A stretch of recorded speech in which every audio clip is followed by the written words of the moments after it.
السلام علیکم ناظرین، آج کا ہمارا موضوع ہے سفلی عمل سے نظر بندی کر کے کیا کیا کمالات دکھا سکتا ہے۔ اس واقعے میں مختصر بیان کریں گے، ویڈیو کو پورا دیکھیں۔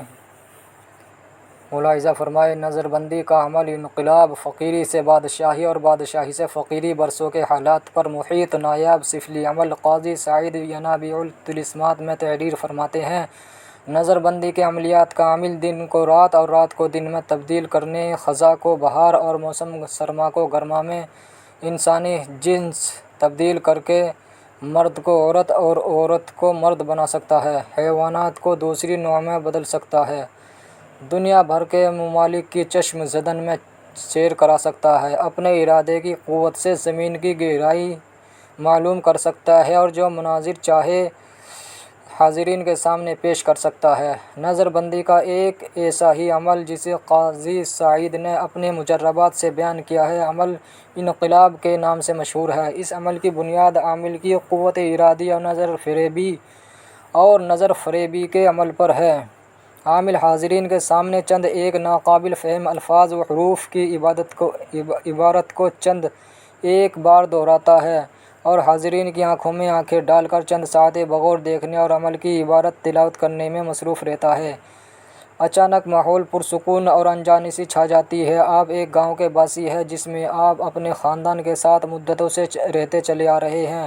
آپ کا تعلق ایک غریب و خلاش خاندان سے ہے۔ آپ کا ذریعہ معاش جنگل سے لکڑیاں کاٹ کر لانا ہے اور انہیں فروخت کر کے اپنا اور اپنے بیوی بچوں کا پیٹ پالنا ہے۔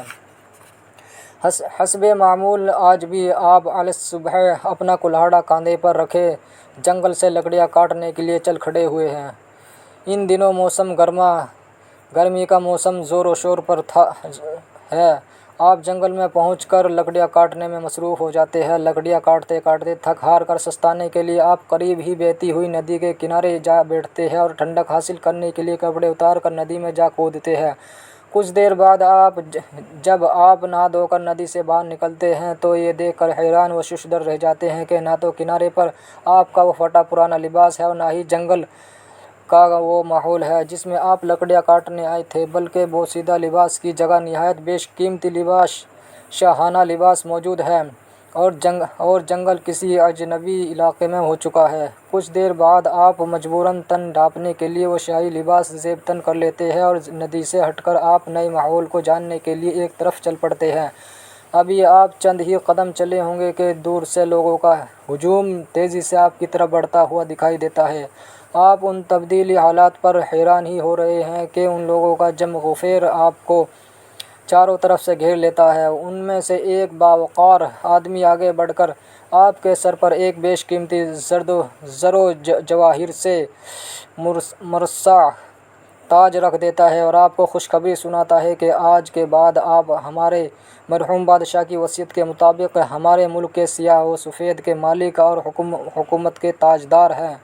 اس اچانک اور ناقابل فہم واقعے پر غور و فکر کرنے کا وقت ہی نہیں ملتا کہ آپ ان لوگوں کے جلوں میں شہر کے اندر داخل ہوتے ہیں جہاں تمام ملک کی رعایا آپ کے استقبال کے لیے امٹ پڑی ہے، اور اس جگہ آپ کو بتایا جاتا ہے ہمارے ملک کے رواج کے مطابق بادشاہ کی موت کے بعد دوسرے دن جو شخص سب سے پہلے ہمارے ملک کی حدود میں داخل ہوا ہے اسے ملک کا بادشاہ چن لیا جاتا ہے۔ اور یہ بات بھی آپ کے علم میں آتی ہے کہ جس شخص نے آپ کے سر پر تاج رکھا تھا وہ آپ کا وزیر اور مشیر ہے۔ آپ گزشتہ پیش آنے والے واقعات و حالات کو یکسر فراموش کر دیتے ہیں۔ شاہی محل میں آپ اپنی ملکہ معظمہ کے ساتھ زندگی کے دن بڑی عزت و وقار کے ساتھ گزار رہے ہیں۔ ملک کی رعایا آپ کے دور میں خوشحال انتظام، سلطنت مضبوط اور آپ کے عدل و انصاف کا ہر جگہ دور و نزدیک چرچا ہے۔ حسب عادت آج صبح ہی آپ وزیر و مشیروں اور اپنے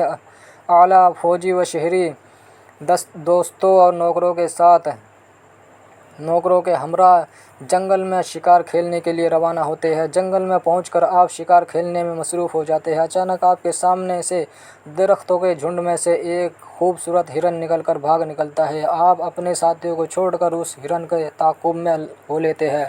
بہت دور تک ہرن کا پیچھا کرنے کے بعد انجام کار وہ ہرن آپ کی نظروں سے اوجھل ہو جاتا ہے اور آپ تھک ہار کر اپنی پیاس بجھانے کے لیے قریب ہی بہتی ہوئی ندی پر چلے جاتے ہیں۔ ندی سے پیاس بجھانے کے بعد آپ کپڑے اتار کر ندی میں نہانے کے لیے اتر پڑتے ہیں اور جب نہانے کے بعد آپ ندی سے باہر نکل آتے ہیں تو یہ دیکھ کر آپ کی حیرانی و پریشانی کی کوئی حد نہیں رہتی کہ وہاں کا ماحول ہی تبدیل ہو چکا ہے۔ نہ ہی وہ علاقہ ہے، نہ آپ کی وہ شخصیت۔ شاہانہ لباس کی جگہ ایک بوسیدہ سا لباس اور لکڑیاں کاٹنے کا کلہاڑا ندی کے کنارے پڑا ہے۔ آپ با دل نخواستہ وہی پرانا لباس پہن کر نئے پیش آنے والے واقعات و حالات کو سمجھنے کی کوشش بھی نہیں کر پاتے کہ یہ ماحول بھی تبدیل ہو جاتا ہے۔ نہ ندی، نہ جنگل، نہ موسم گرما، نہ گرمی کا موسم اور نہ ہی آپ کا مزدوروں والا لباس اور نہ لکڑیاں کاٹنے کا کلہاڑا اور نہ کوئی دوسرا سامان، سب کا سب منظر خواب بن جاتا ہے۔ آپ تو نہایت آرام دہ ماحول میں دوسرے لوگوں کے ساتھ طلسماتی مظاہرہ دیکھ رہے ہیں اور عامل آپ کو بتا رہا ہے کہ یہ سب کچھ طلسماتی عمل کا کرشمہ ہے جس میں عامل نے اپنی قوت ارادی سے حاضرین کے سامنے اس منظر کو پیش کیا جس میں ہر شخص اس منظر خواب نما کا بنیادی کردار تھا۔ قاضی سعید تحریر فرماتے ہیں کہ انہوں نے اس عمل کا ہزاروں مرتبہ مظاہرہ کیا ہے۔ اس عمل میں محض نظر بندی ہی کی قوت سے عامل اس منظر کو حاضرین کے سامنے پیش کر سکتا ہے۔ قاضی سعید فرماتے ہیں کہ جو شخص اس عمل کا عامل بننا چاہے اس کے لیے ضروری ہے کہ وہ مضبوط قوت ارادی کا مالک ہو، نیک دل اور عمدہ خصائل و عادات کا حامل ہو، عمل کے دوران باطہارت رہے اور احکامات شرعیہ کا پابند بنے، عمل کے دن روزہ رکھے اور عمل کی صداقت پر مکمل ایمان رکھے، عمل کے لیے بستی سے دور کسی سنسان و محفوظ مقام پر عروج ماہ سے شروع کر کے 40 روز تک اس عمل کو بجا لائے۔ عمل کے لیے ایک ہی وقت کا مقرر کر لینا ضروری ہے۔ عمل کے وقت مخصوص رسمی لباس پہن کر اس عمل کو اول شب میں شروع کر کے طلوع آفتاب تک تلاوت کرتے رہے۔ عمل کے آخری روز زبردست آندھی، خوفناک زلزلہ اور دل دہلا دینے والے مناظر نظر آئیں گے جن سے خوفزدہ ہونے کی ضرورت نہیں۔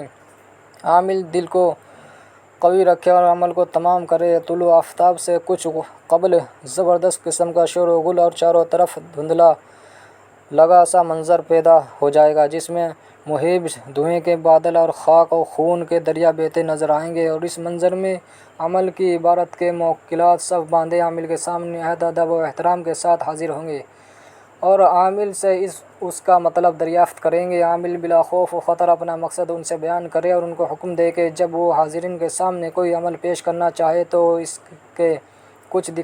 حاضرین کے سامنے کچھ دکھانا چاہے تو اس کے حکم کی تعمیل عامل کا اس کے ارادے کے مطابق جو منظر چاہے حاضرین کے سامنے پیش کریں گے۔ عامل موکلات کو حاضرات سے عہد و پیمان کے بعد انہیں آزاد کر دے اور پھر جب ضرورت کے وقت چاہے موکلات کو حاضر کر کے ہر قسم کا کام لے سکتا ہے۔ یہاں پر عمل نظر بندی حذف کیا جاتا ہے کیونکہ کوئی بھی عمل خطرے سے خالی نہیں ہے۔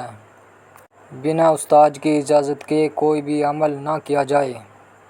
اگر کوئی صحافی پھر بھی عمل پوچھنا چاہے تو کمنٹ باکس میں ضرور بتائیں، انشاءاللہ اس کی رہنمائی کرنے کی کوشش کی جائے گی۔